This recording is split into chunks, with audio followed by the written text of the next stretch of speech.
Mais qu'est-ce qui se passe actuellement au Congo?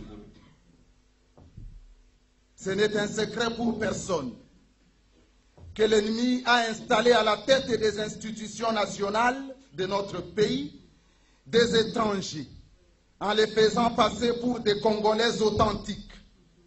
Nous avons toujours dénoncé cette machination diabolique. Depuis quand les Rwandais Kanambe Hippolyte, alias Joseph Kabila, est-il devenu Congolais?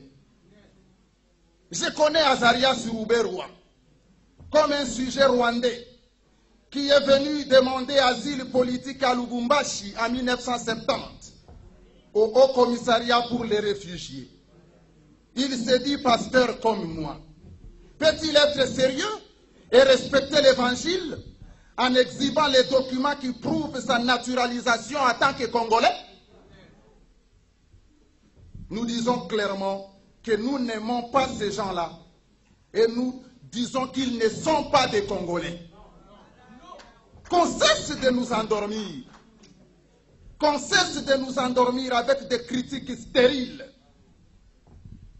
Vous avez armé nos ennemis et impunément ils tuent nos compatriotes, occupent nos terres, pillent nos richesses et violent nos femmes. Lorsque nous prenons conscience du danger et commençons à nous organiser en vue d'arrêter cet état de choses, vous appelez ça xénophobie? Le pasteur Albert Lukusa,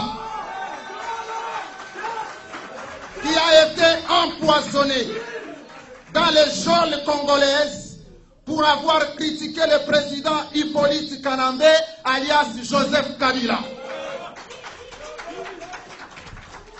Je suivrai leur exemple, car pour avoir fait preuve de courage et de détermination, ils ont réussi à changer les cours des choses. Ce que nous ne voulons pas, c'est le fait d'être continuellement victimes de la difficile cohabitation entre les populations rwandaises.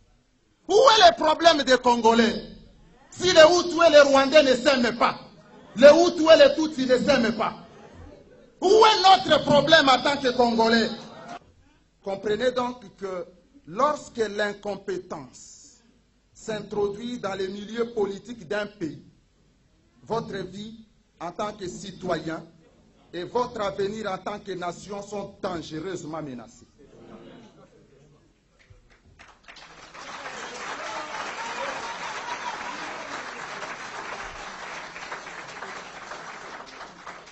Et lorsque les pouvoirs publics sont incompétents et sans réelle vision politique, favorisant les changements et le bien-être social, comme c'est le cas actuellement en République démocratique du Congo, la société civile en général et plus particulièrement l'Église devrait constituer un véritable rempart pour la population. Un pasteur est un citoyen comme les autres.